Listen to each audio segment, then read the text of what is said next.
بسم الله الرحمن الرحیم الحمد للہ رب العالمین والصلاة والسلام علی سیدنا محمد صلی اللہ علیہ وآلہ وسلم۔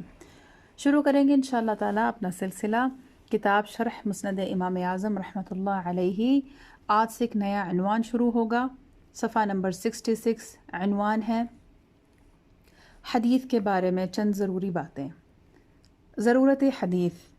قرآن کریم مکمل ضابطۂ حیات ہے، اس میں انسانی زندگی کے ہر شعبے کے بارے میں رہنمائی موجود ہے، مگر اسے سمجھنا آسان نہیں جب تک کہ احادیث معلم کائنات سے مدد حاصل نہ کی جائے۔ مثال کے طور پر اسلام کے ایک اہم ترین رکن نماز ہی کو لیجیے۔ قرآن کریم میں کم و بیش 700 مقامات پر اس کا تذکرہ ہے اور کئی مقامات پر اس کے قائم کرنے کا حکم دیا گیا ہے، جیسا کہ اللہ تعالیٰ کا فرمان ہے اقیم الصلاۃ، یعنی نماز قائم کرو۔ چنانچہ اب یہ سمجھنا کہ صلاۃ کیا ہے، اسے کس طرح قائم کیا جائے، یہ صرف عقل پر موقوف نہیں، اور اگر اس کا معنی سمجھنے کے لیے لغت کی طرف رجوع کیا جائے تو وہاں صرف لغوی معنی ملیں گے، اور اس کے لغوی و اصطلاحی معنی کے مابین بہت فرق ہے۔ الغرض اس کے اصطلاحی معنی ہمیں صرف احادیث یعنی سرکار صلی اللہ تعالی علیہ وآلہ وسلم کے اقوال و افعال و احوال سے ہی سمجھ میں آ سکتے ہیں۔ اسی طرح قرآن کریم کے دیگر احکامات کو سمجھنے کے لیے نیز زندگی کے ہر شعبے میں ہمیں ہادی برحق صلی اللہ تعالی علیہ وآلہ وسلم کی رہنمائی کی ضرورت ہے۔ یہی وجہ ہے کہ اللہ تعالیٰ نے بندوں کو قرآن کریم سکھانے اور انہیں ستھرا کرنے کے لیے نبی آخر الزمان صلی اللہ تعالی علیہ وآلہ وسلم کو مبعوث فرمایا۔ چنانچہ رب عز و جل فرماتا ہے یتلو علیہم آیاتہ ویزکیہم ویعلمہم الکتاب والحکمہ وَإِن كَانُوا مِن قَبْلُ لَفِي ضَلَالٍ مُبِينٍ۔ ترجمہ کنز الایمان۔ جو ان پر اس کی آیتیں پڑھتا ہے اور انہیں پاک کرتا ہے اور انہیں کتاب و حکمت سکھاتا ہے، اور وہ ضرور اس سے پہلے کھلے گمراہی میں تھے۔ سورت ہے آل عمران، آیت نمبر 164۔ اس سے معلوم ہوا کہ قرآن کریم کو سمجھنے کے لیے سرکار صلی اللہ تعالی علیہ وآلہ وسلم سے رہنمائی حاصل کرنے کی ضرورت ہے۔ اسی لیے تو اللہ تعالیٰ نے آپ صلی اللہ تعالی علیہ وآلہ وسلم کو دنیا میں بھیجا۔ اگر قرآن کریم مطلقاً آسان ہوتا اور اسے بغیر رہنمائی کے سمجھا جا سکتا تو اللہ تعالیٰ اس کے سمجھانے کے لیے خصوصی طور پر رسول اللہ صلی اللہ تعالی علیہ وآلہ وسلم کو بطور معلم کائنات مبعوث کیوں فرماتا؟ نیز قرآن کریم کے آسان ہونے کے باوجود کسی سکھانے والے کو بھیجنا عبث قرار پاتا، حالانکہ اللہ تبارک و تعالی کی یہ شان نہیں کہ اس کی طرف کوئی عبث و فضول راہ پائے۔ حجیت حدیث۔ یاد رہے کہ جس طرح قرآن کے احکام شرع میں حجت ہیں، اسی طرح حدیث بھی، اور اس سے بہت سے احکام شریعت ثابت ہوتے ہیں۔ چنانچہ رب عز و جل فرماتا ہے وَمَا آتَاكُمُ الرَّسُولُ فَخُذُوهُ وَمَا نَهَاكُمْ عَنْهُ فَانْتَهُوا۔ ترجمہ کنز الایمان۔ اور جو کچھ تمہیں رسول عطا فرمائے وہ لو، اور جس سے منع فرمائے باز رہو۔ یہاں سے معلوم ہوتا ہے کہ رحمت عالم صلی اللہ تعالی علیہ وآلہ وسلم جو کچھ عطا فرما دیں وہ لے لیا جائے، چاہے وہ قول کی صورت میں ہو یا کسی اور صورت میں۔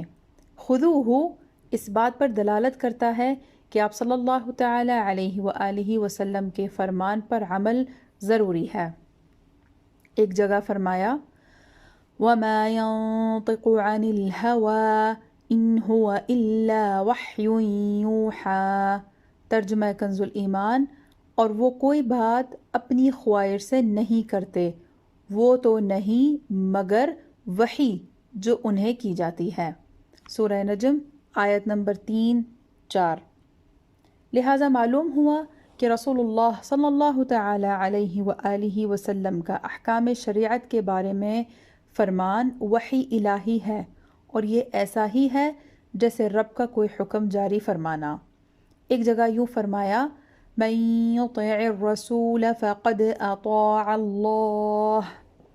ترجمہ کنز الایمان، جس نے رسول کا حکم مانا بے شک اس نے اللہ کا حکم مانا۔ سورہ نساء آیہ نمبر 18۔ سرکار صلی اللہ تعالی علیہ وآلہ وسلم کی اطاعت کو رب نے اپنی اطاعت فرمایا، اور ہر عاقل جانتا ہے کہ اطاعت حکم یعنی قول کی ہوا کرتی ہے، تو معلوم ہوا کہ سرکار صلی اللہ تعالی علیہ وآلہ وسلم کا فرمان یعنی حدیث حجت شرعی ہے، جس کی اطاعت کو رب نے اپنی اطاعت فرمایا۔ حاصل یہ ہے کہ حدیث حجت شرعی ہے، اور اس کا حجت ہونا قرآن سے ثابت ہے۔ تدوین حدیث۔ تدوین حدیث یعنی حدیث کو جمع کرنا، اس کا سلسلہ عہد رسالت صلی اللہ تعالی علیہ وآلہ وسلم سے لے کر تبع تابعین تک مسلسل جاری رہا۔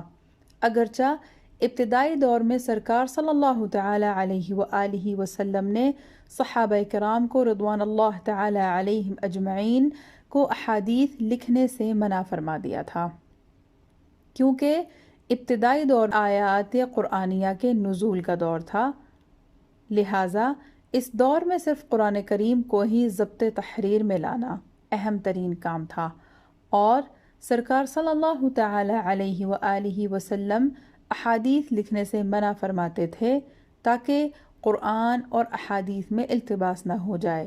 چنانچہ ابتدا آپ صلی اللہ تعالی علیہ وآلہ وسلم نے فرمایا، لا تكتبوا عني ومن كتب عني غير القرآن فليمحه۔ ترجمہ، میرا کلام نہ لکھو، اور جس نے قرآن کے علاوہ مجھ سے سن کر لکھا وہ اسے مٹا دے۔ حاشیہ میں ذکر ہے، صحیح مسلم شریف کتاب الزہد جلد نمبر 2 صفحہ نمبر 414۔ لیکن جو ہی نزول قرآن کا سلسلہ ختم ہوا اور التباس کے خطرات باقی نہ رہے، تو آپ صلی اللہ تعالی علیہ وآلہ وسلم نے کتابت حدیث کی اجازت مرحمت فرمائی۔ چنانچہ امام ترمذی حضرت ابو ہریرہ رضی اللہ تعالی عنہ سے روایت کرتے ہیں، كان رجل من الأنصار يجلس إلى رسول الله صلى الله عليه وسلم فيسمع منه الحديث فيعجبه ولا يحفظه، فشكى ذلك إلى رسول الله صلى الله تعالى عليه وسلم فقال استعن بيمينك وأومأ بيده إلى الخط۔ ترجمہ، انصار میں ایک آدمی حضور نبی اکرم صلی اللہ تعالی علیہ وآلہ وسلم کی بارگاہ میں حاضر ہوتا، پھر آپ صلی اللہ تعالی علیہ وآلہ وسلم کے ارشادات سنتا اور خوش ہوتا اور انہیں یاد نہ رکھ سکتا، تو اس نے اس چیز کی شکایت سرکار صلی اللہ تعالی علیہ وآلہ وسلم کی بارگاہ میں کی، تو آپ صلی اللہ تعالی علیہ وآلہ وسلم نے فرمایا، اپنے دائیں ہاتھ سے مدد لو، اور ساتھ ہی اپنے دست مبارک سے لکھنے کا اشارہ فرمایا۔ ایک اور حدیث نقل کرتے ہوئے امام ترمذی فرماتے ہیں، صحابہ کرام حضور نبی کریم صلی اللہ تعالی علیہ وآلہ وسلم کے پاس بیٹھ کر احادیث لکھا کرتے تھے۔ ان میں حضرت عبداللہ بن عمرو بن العاص رضی اللہ تعالی عنہ خاص طور پر قابل ذکر ہیں۔ یہی وجہ ہے کہ حضرت ابو ہریرہ رضی اللہ تعالی عنہ نے ان کے بارے میں ارشاد فرمایا، ما من اصحاب رسول اللہ صلی اللہ تعالی علیہ وسلم احد اکثر حدیثا منی الا ما كان من عبد الله بن عمرو بن العاص فإنه كان يكتب ولا أكتب۔ ترجمہ، حضرت عبداللہ بن عمرو بن العاص رضی اللہ تعالی عنہ کے سوا صحابہ کرام میں سے کوئی بھی مجھ سے زیادہ احادیث محفوظ کرنے والا نہیں، کیونکہ وہ احادیث لکھا کرتے تھے اور میں نہیں لکھا کرتا تھا۔ جامع ترمذی۔ لہٰذا معلوم ہوا کہ تدوین حدیث کا سلسلہ سرکار صلی اللہ تعالی علیہ وآلہ وسلم اور صحابہ کرام رضوان اللہ تعالی علیہم اجمعین کے عہد مبارک ہی سے جاری ہوا، اور سرکار صلی اللہ تعالی علیہ وآلہ وسلم نے بذات خود اس کی اجازت مرحمت فرمائی۔ صحابہ کرام علیہم رضوان کی طرح تدوین حدیث کا یہ سلسلہ تابعین کے دور میں بھی جاری رہا۔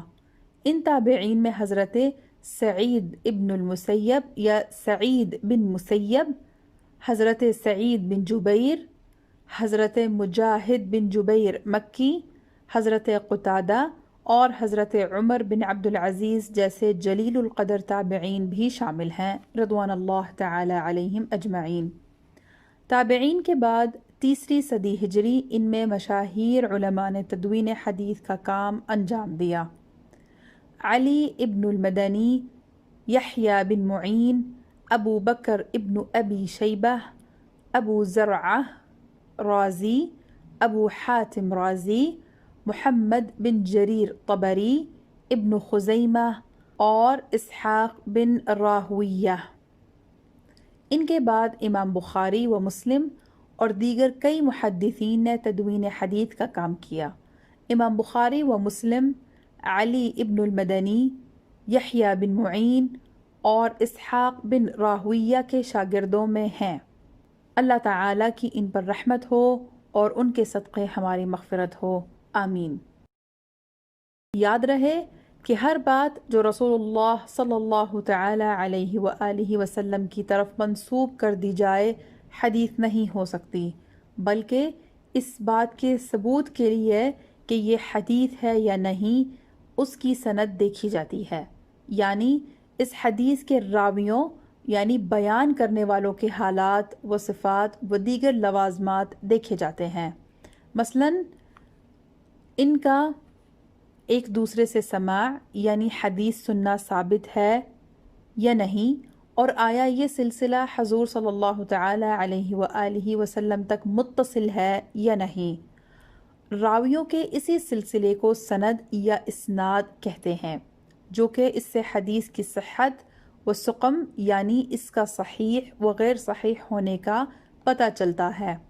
اسی لیے علماء و محدثین نے اس اہم ترین موضوع کے لیے باقاعدہ ایک مستقل فن علم اصول حدیث مدون فرمایا، جس کے ذریعے انہوں نے احادیث صحیحہ و غیر صحیحہ کو الگ الگ کر کے دودھ کا دودھ اور پانی کا پانی کر دکھایا۔ علم اصول حدیث میں اگرچہ سند و متن دونوں سے بحث کی جاتی ہے، لیکن متن حدیث کے مقابلے میں سند حدیث پر بہت زیادہ کلام کیا جاتا ہے، لہٰذا ہم یہاں سند حدیث کی اہمیت بیان کرتے ہیں۔ سند حدیث کی اہمیت۔ حضرت عبداللہ ابن مبارک رضی اللہ تعالی عنہ سے منقول ہے کہ الاسناد من الدین لولا الاسناد لقال من شاء ما شاء، یعنی اسناد دین کا حصہ ہے، اگر اسناد نہ ہوتی تو جس کے دل میں جو آتا کہتا۔ فتح المغیث۔ انہی سے مروی ہے کہ مثل الذي يطلب امر دینه بلا اسناد كمثل الذي يرتقي السطح بلا سلم، یعنی اس شخص کی مثال جو اپنے کسی امر دینی کو بلا اسناد طلب کرتا ہے اس کی طرح ہے جو سیڑھی کے بغیر چھت پر چڑھنے میں لگا ہو۔ انہی سے منقول ہے کہ بیننا وبین القوم القوائم، یعنی الاسناد، یعنی ہمارے اور دیگر لوگوں کے درمیان قابل اعتماد چیز اسناد ہے۔ فتح المغیث و مقدمۃ مسلم۔ اور امام شافعی رحمۃ اللہ الکافی سے منقول ہے کہ مثل الذي يطلب الحديث بلا اسناد كمثل حاطب ليل، یعنی اس شخص کی مثال جو بلا سند حدیث کو طلب کرتا ہے اس کے مانند ہے جو اندھیری رات میں لکڑیاں تلاش کرتا ہے۔ مطلب یہ ہے کہ جو شخص اندھیری رات میں لکڑیاں تلاش کرتا ہے تو پھر ان لکڑیوں کے علاوہ دیگر چیزیں بھی اٹھا لیتا ہے، یعنی اندھیرے کی وجہ سے جو وہ امتیاز نہیں کر پاتا کہ میں لکڑیاں اٹھا رہا ہوں یا کوئی اور چیز۔ یہی مثال اس شخص کی ہے جو حدیث میں کلام کو خلط ملط کر کے پیش کرتا ہے۔ فتح المغیث۔ اور حضرت سفیان ثوری رضی اللہ تعالی عنہ سے منقول ہے کہ الاسناد سلاح المؤمن فإذا لم يكن معه سلاح فبأي شيء يقاتل، یعنی اسناد مومن کا ہتھیار ہے، اگر اس کے پاس ہتھیار ہی نہیں ہوگا تو وہ کس چیز کی مدد سے لڑے گا۔ فتح المغیث۔ بقیہ نے کہا ہے کہ میں نے حضرت حماد بن زید کو چند احادیث سنائی تو انہوں نے فرمایا کہ ما اجودها لو كان لها اجنحة یعنی الاسانید،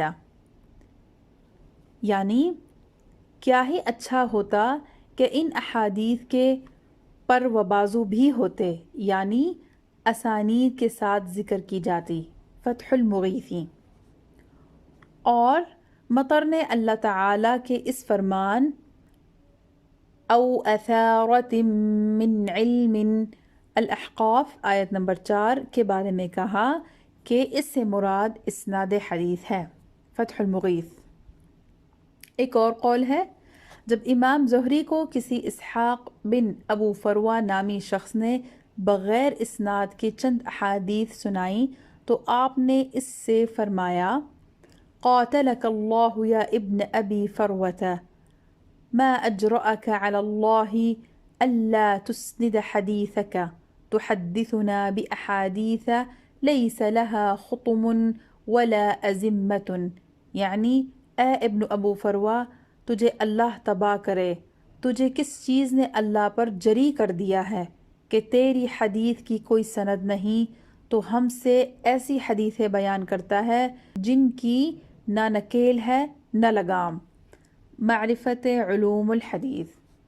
نوٹ: خطیب کا قول ہے وَأَمَّا أَخْبَارُ الصَّالِحِينَ وَحِكَايَاتُ الزُّهَّادِ وَالْمُتَعَبِّدِينَ وَمَوَاعِظُ الْبُلَغَاءِ وَحِكَمُ الْأُدَبَاءِ فَالْأَسَانِيدُ زِينَةٌ لَهَا وَلَيْسَتْ شَرْطًا فِي تَأْدِيَتِهَا۔ مفہوم یہ ہے کہ صالحین و زاہدین و بزرگان دین کے فضائل کے قصوں کے لیے سند شرط و ضروری نہیں، ہاں ایک طرح کی زینت و اضافی خوبی ہے۔ چند ضروری اصطلاحات۔ نمبر 1، راوی، وہ شخص جو سند کے ساتھ حدیث کو نقل کرے۔ نمبر 2، طالب الحدیث، وہ مبتدی جو روایت، درایت، شرح اور فقہ کے اعتبار سے حدیث پڑھنے میں مشغول ہو۔ نمبر 3، محدث، وہ شخص جو علم حدیث میں روایہ، درایا مشغول ہو اور کثیر روایات اور ان کے راویوں کے حالات پر مطلع ہو۔ نمبر 4، حافظ الحدیث، وہ محدث جو 1,00,000 احادیث کی اسانید و متون کا عالم ہو۔ حجۃ فی الحدیث یا حجۃ فی الحدیث، وہ محدث جسے 3,00,000 حدیث اسانید و متون کے ساتھ یاد ہوں۔ نمبر 6، حاکم فی الحدیث، وہ محدث جسے جملہ احادیث مرویہ اسانید و متون کے ساتھ یاد ہوں اور وہ راویوں کے حالات سے پوری طرح واقف ہو۔ کتب احادیث کی بعض اقسام۔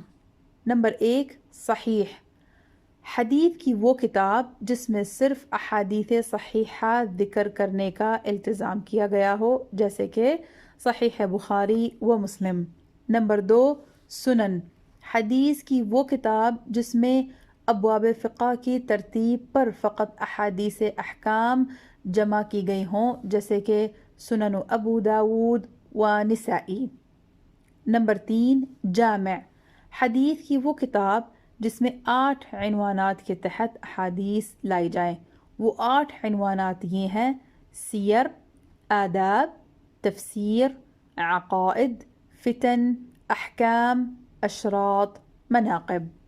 نمبر 4، مسند، حدیث کی وہ کتاب جس میں ہر صحابی کی مرویات الگ الگ جمع کی جائیں، جیسے مسند امام احمد۔ نمبر 5، معجم، حدیث کی وہ کتاب جس میں اسماء شیوخ کی ترتیب سے احادیث لائی جائیں، جیسے معجم الطبرانی، معجم کبیر، صغیر و اوسط۔ نمبر 6، مستخرج، وہ کتاب جس میں حدیث کی کسی دوسری کتاب کی احادیث کے اثبات کے لیے دیگر اسانید سے وہی احادیث جمع کی جائیں، جیسے ابو نعیم کی مستخرج علی الصحیحین۔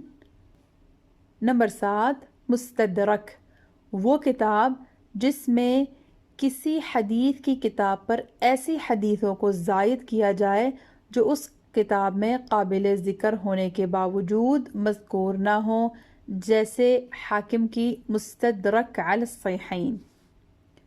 نمبر 8، جزء، وہ چھوٹی کتاب جس میں صرف ایک موضوع کے متعلق احادیث جمع کی گئی ہوں۔